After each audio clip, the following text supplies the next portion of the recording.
Thank you. Good afternoon.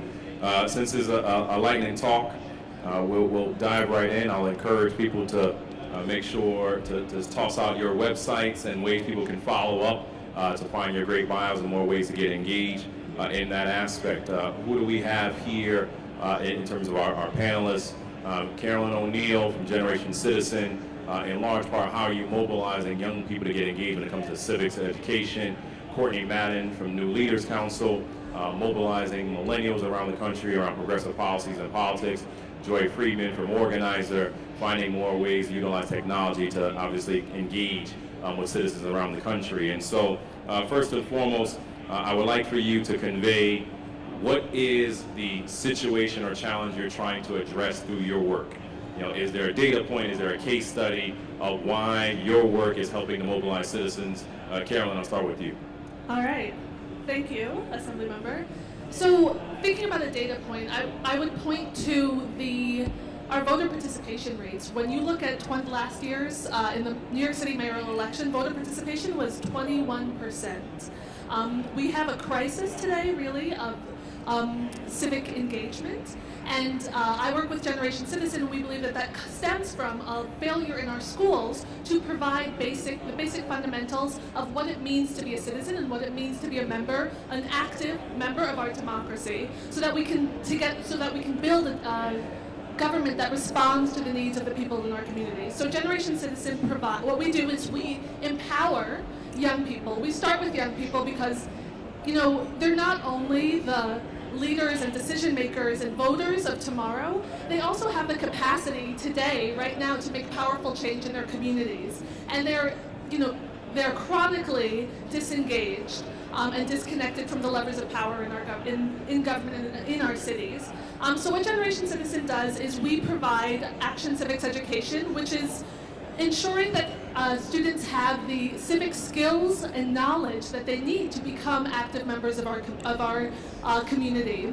And so we do that by partnering with schools in 8 cities around the country to bring our Action Civics program. And we also are advocating on a state and national level for mandatory civics education because we've lost so much of that. And really without the basic without this basic knowledge and the basic skills that you need, if we're not providing that to young people, they're not going to be able to engage in our democracy. So we see that as sort of I would call the root cause of this crisis of disengagement that we're seeing today, where citizens are not taking an active role in making change in our cities. And we're targeting that and addressing it by, hopefully for the long term, by empowering our young people to make that change. And so very specifically, when you're saying you're addressing civics for the young people, especially when it comes to education, is it through a training program? Is it a series of programs? What practically are you doing with Generation Citizen to help address the civics challenge?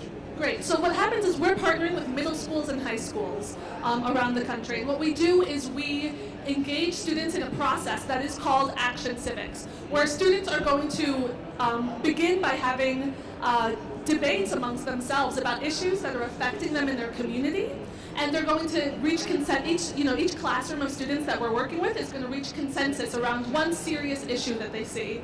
One example of that is a classroom of girls 12th grade students in Brooklyn who identified a dangerous intersection near their school. So this was an infrastructure, a traffic problem that they were seeing. One of their teachers had been struck by a car in that intersection. And that intersection was between the subway station and the school, so everybody was passing through it multiple times a day. So what that group of students did through our program was they first did research to identify, okay, what's contributing to this problem? How does this compare to communities around the city? They learned that actually that intersection was one of the most dangerous intersections in the city, and that there existed something called a leading pedestrian interval stoplight, which could make it much safer, and which you'll see all over Manhattan, but was much less common in their neighborhood. And so what they then did was they learned how to strategically advocate. How do I figure out who in government can make change on this issue? How do I figure out who can help me make change on this issue? Who are the members of my community? Who are the the business leaders, the community leaders, the elected officials who can help me make change, and they advocated to get that traffic light, that different kind of traffic light installed, and made it happen. And so if people want to learn more about Generation Citizen, what's your website? How do they find out more information? Yeah, I mean, go to generationscitizen.org to learn more about us. I'll also, if we get the chance, I'll talk a little bit about a broader public campaign called Go Beyond the Ballot, which is all about ways that it's called gobeyondtheballot.org. It's all about ways that individuals can engage in their communities to make change beyond just voting, right? Being an active citizen isn't just about voting. It's also about contacting your elected officials. It's about working with them and letting them know your needs. It's about building movements and collaborating with the members of your community. So through Go Beyond the Ballot, we provide a lot of tools and templates that you can use to get involved both as an individual and to work with us if you're interested in advocating maybe with your local school board or to your state officials to see more action civics education brought to our public schools. And so I always welcome, you should always talk to your elected officials. Elected officials are very friendly people. We welcome you talking to us at any point. So when we talk about middle school to high school, let's transition. Let's talk about millennials. Millennials are the largest voting bloc in the country now. There's obviously a tremendous opportunity. We're seeing how young people are getting more engaged in New York City and across the country. You know, Courtney, let's talk about New Leaders Council. Specifically, how is NLC engaging millennials and training them and mobilizing them to be able to engage across the country when it comes to citizen engagement? Absolutely. So millennials are a third of the population and 100% of our future. And so it's important to invest in leadership development, and that's exactly what NLC does. New Leaders Council has about 50 chapters around the country, and we're engaging millennials right at home. We believe in leadership development across sector, and that no one sector is going to drive change or innovation in our communities, but rather all of our sectors need to come together and focus around our communities and innovation and making America better tomorrow and more open to everyone. So our program, we have a 6-month fellowship program which engages millennials, or folks rather between the ages of 25 and 35 across the country. But our chapters engage their local communities. We focus on everything from strategic communications, digital and innovation strategy, finance, fundraising, political entrepreneurship, business entrepreneurship, progressive policy, and most importantly, training our leaders to understand and value equity across all spaces. And so that's really one of the things that NLC is bringing to the table. And specifically, I know you've been engaging millennials in the economy.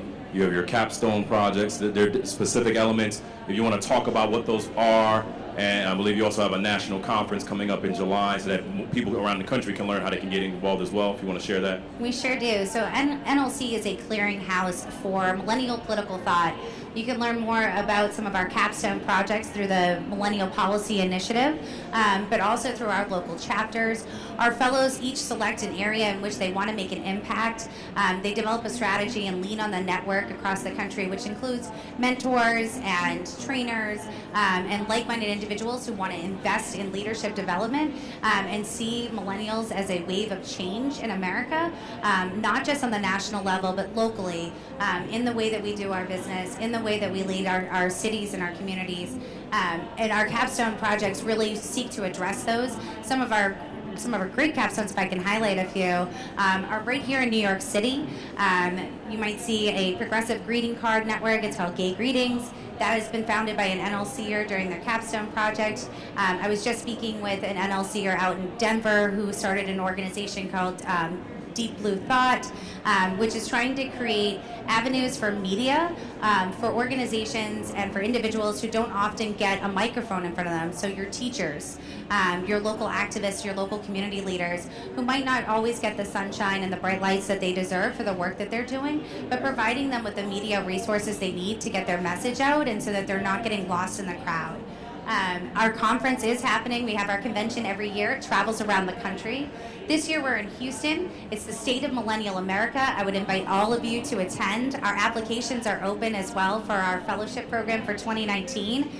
If you are not under the age of 40, but you know some great folks who are, you can go on and nominate. We're always looking for mentors and trainers as well. And what's the website? NewLeadersCouncil.org. Okay. And so when we talk about the different age groups, we have to talk about engagement as a whole. And obviously, since we're at Smart Cities and the conversation of how we're powered by the people, what are more efficient ways to actually engage rather than just using pieces of paper? I know as an elected official, I think we're all sick and tired of having to walk around with walk sheets and having all these different business cards. Clayton, we talk about it all the time with Silicon Harlem and what you've been doing itself. Joy Friedman, tell people about Organizer and specifically how many people is Organizer mobilizing with, how are you engaging people, what's a tactical way that is being helpful in changing the game? Absolutely, thank you, Michael. So here at Organizer, we like to say that we're the last mile solutions. We're the people that actually have the technology that goes out into the field and helps you guys have face-to-face conversations and actually capture that information live and in real time. We like to, accountability is a big issue. To your point earlier, walking around with a piece of paper and a pen generally slows down any information. So we're not judging how you all take your notes right now. We're just saying for other ways to capture data. It's okay, use your books. We support that for here. But. Yes. So using my words for that one. But yeah, so for us, it's literally the fact that when you're out there, you're trying to collect data, no matter what that data source is, whether it's an elected official looking to get information from their community and trying to engage their community and wanting to get the information live back to their staff and find a great way to be able to help that person in your community locally, we can actually provide that information. So specifically, how many people have you engaged around the country so far?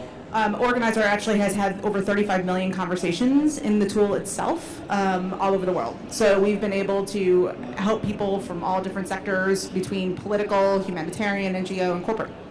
And when you're saying you're doing this engagement, is it an app? Like what exactly is Organizer? Yes. How does someone access it? How do you utilize it? Organizer is an app. It's a free app that you can download. It's from the App Store. And then we are obviously a software service, so we have the ability for you to contract with us, and we help you guys set up your script functionalities and help you guys set up what you guys want to do in the field, and you simply have your people drop the app down into their phone and go out and talk to people. And how do they find you? Organizer.com. You can probably figure out by now, I am an organizer by nature. This is how I think about things. I think we do these conferences, you don't actually learn how to follow up with somebody and what they're actually working on in that aspect. So we're talking about engagement. We're talking about how to mobilize citizens, in particular Citizen 2.0, in this space of 2018, where there will clearly be elections happening everywhere, where sometimes we only talk about engaging people when it comes to an election, but there's many ways that we need to be mobilizing outside of an election, right? So it would be helpful to get a best practice or a great example of how you have mobilized people outside of electoral politics. Any one of you can obviously share that example. I'm just going to jump forward here. The art of face-to-face communication has been lost in the last decade. Face-to-face communication actually brings truth and actually creates a level of trust. So whether you're a humanitarian organization, which we work with, that's bringing healthcare to different islands that have been ravaged by hurricanes, and you're trying to get information from the community, or they're out there, actually selling a product, of which we have some that sell a product through our tool. Being able to have that face-to-face communication and create that level of trust is something that is really missing in our communities these days, and something that we're trying to bring back. And just to build on what Joy was saying, I completely agree that we've lost the art of conversation, and that's one of the things that NLC is also doing. Our program is in person, and there are a lot of great programs that are online, but really what makes a difference for the New Leaders Council is that we're not here for an election cycle. We're not built for an election cycle. We're built for our communities. So our chapters are there 365 days a year on the ground, talking about what matters to their community and what matters to them. And more importantly, rather than having those conversations necessarily online where there's a lot of anonymity and a lot of disconnect, we're putting folks across the industry in the same room and challenging them with difficult conversations and asking them to find a compromise and to move forward, and giving folks the tools and skills to do that, which is very, very different from just firing off a nasty tweet, but rather sitting there and finding real solutions. We've had no experience with bad tweets in the No, last none, 3 years. None none. whatsoever right now. Carolyn? Yeah, I wanted to add on to that. I think that, when at Generation Citizen, when we're partnering with our middle school and high school classes, so often, once the students have chosen an issue they want to tackle in their community, the first thing they want to do is, let's launch a social media campaign. Let's launch a, let's build awareness around this issue. And while that's that's absolutely 100% an effective tool that they can use, we guide them towards thinking more broadly and more about ways that they can leverage their existing relationships in their communities. Who are the neighbors that they live next door to that might care about, the fact that their streets don't get plowed in the winter, or the fact that, there's a lot of gun violence in their community. Who are the nonprofit organizations that are doing work on this already that they can tap into and partner with, so that they can make real change on the issues that they've identified. I mentioned this Go Beyond the Ballot, this campaign that we've launched, which is all about getting citizens more actively engaged above and beyond just voting. A few of the things that we have an action toolkit that we provide through that campaign, and some of the tools that we're encouraging people to do is engage in a conversation with somebody you disagree with. Right? Sit down and talk to somebody who comes from a different political background from you, and spend time just talking to them about why that is. Host a political gathering, bring together in person people who care about the same things that you do, so that you can, because the brainstorming and the problem solving you can do together in person is so much more powerful than what's, like you said, than just sending out some tweets into the tweetosphere. This is a lightning talk, so we've got a lightning wrap up we're going to do in the next 3 minutes. So let's do this first. Is there a notable observation that you have seen from interacting either with students, with millennials, or in general that would be helpful for people to take back home for their smart cities? What's one fascinating observation you have seen from interacting that they should take back to their cities? Don't be afraid to talk to your people face to face. Okay. Courtney? I'd echo that, but don't engage people once. Engage them more than once. Make it a prolonged plan, especially for city leadership. Don't invite a millennial caucus in and sit down with them once on a round table. Make it a monthly affair. Engage folks. They want to be a part of it, but you got to make space for them. Carolyn? I would say look to young people. Young people are living through a lot of the same problems that we have become accustomed to and have just started accepting as adults. And I would say look to them and really work with them to leverage their passion and their optimism and their energy to make change. What is the biggest misconception that you believe people have of the demographics that you're interacting with when they're trying to make their city smarter? I think that people don't believe that young people, that youth, that teenagers have the capacity to intelligently research and argue for effective solutions, and they do. And as long as we provide them with the knowledge and the skills that they need, we can help maximize their potential, right? Courtney? I think that many folks believe that millennials are apathetic snowflakes because they won't choose A or B. But that is how America has always been. We choose C, and we're going to keep moving forward and building our own other options. Joy? People are afraid sometimes that it's too hard. And it's only hard if you don't try. Last piece here as we're wrapping up, a specific commitment or call to action that you want to leave with people. What is a way they can help you? What is a way you can help them? Carolyn? Go to gobeyondtheballot.org. Learn about the different ways that you can engage as individuals and the ways you can partner with us to spread action civics education around the country. newleaderscouncil.org. You can nominate a fellow, you can apply to be a fellow, and you can reach out to us if there is not a local chapter, and we can work with you to bring NLC and our training and our network to your community. Go to organizer.com and think about new ways to engage your community and how you can unlock that power. So as I close in this aspect, on the DNC side, for people that have interest in understanding one data point, 2012 to 2014, there was a 47 million person drop off in terms of voter turnout from that presidential election to the midterm election. So iwillvote.com is a website that's been created so you can learn about what is the voting information in your states, as well as I Will Run, which is a tech hub that's now been established to help people that want to run for office so they can better understand how to run. Locally in the Bronx, our effort, we always talk about building a better Bronx. We want to engage with you in terms of how to mobilize on the ground itself. If we can be helpful, drop us a note. Blake M at nyassembly.gov, Blake M at nyassembly.gov. or blakem@dnc.org, whether it be politically or policy-wise. But we're grateful for what you're doing to mobilize citizens. 2018 is a critical year. Ladies and gentlemen, let's give them a round of applause for today's panel. Thank you, everybody.